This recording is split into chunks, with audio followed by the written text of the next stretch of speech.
કેશોદ શહેરમાં school, college અને tuition classes નજીક સગીર વિદ્યાર્થીઓમાં વધી રહેલા વ્યસનને લઈને ગંભીર આક્ષેપો સામે આવ્યા છે। કેશોદ હિતરક્ષક સમિતિએ રજૂઆત કરીને આક્ષેપ કર્યા છે કે શહેરમાં શૈક્ષણિક વિસ્તારો, એસટી બસ સ્ટેન્ડ નજીક, તોફુઆરા વિસ્તાર અને ટ્યુશન ક્લાસીસની આસપાસ આવેલ કેટલીક પાન બીડી અને અન્ય દુકાનોમાંથી 18 વર્ષની ઓછી ઉંમરના વિદ્યાર્થીઓ વધુ સિગરેટ, બિયર સહિતની નશીલી વસ્તુઓ સરળતાથી પહોંચી રહી છે। ત્યારે ગ્રામ્ય વિસ્તારોમાંથી અભ્યાસ માટે આવતા વિદ્યાર્થીઓ પણ આ દૂષણનો ભોગ બની રહ્યા હોવાની ચિંતા વ્યક્ત કરાઈ છે।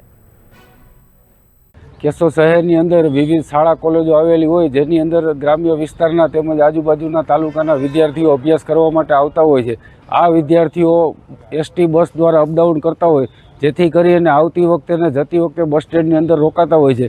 જ્યારે બસ સ્ટેન્ડની આસપાસમાં આવેલા પાનના ગલ્લાઓ તેમજ ઠંડા પીણાવાળાઓ, વિવિધ જાતના બિયરો તેમજ વિવિધ વિદેશી કંપનીની સિગરેટો અને જે નાના બાળકો જે 17 વર્ષ કે 18 વર્ષથી નાની ઉંમરના છે તેઓ લોકોને આવી સિગરેટોને આપી અને તેઓનું જીવન છે એ બરબાદી તરફ દોરી રહ્યા છે।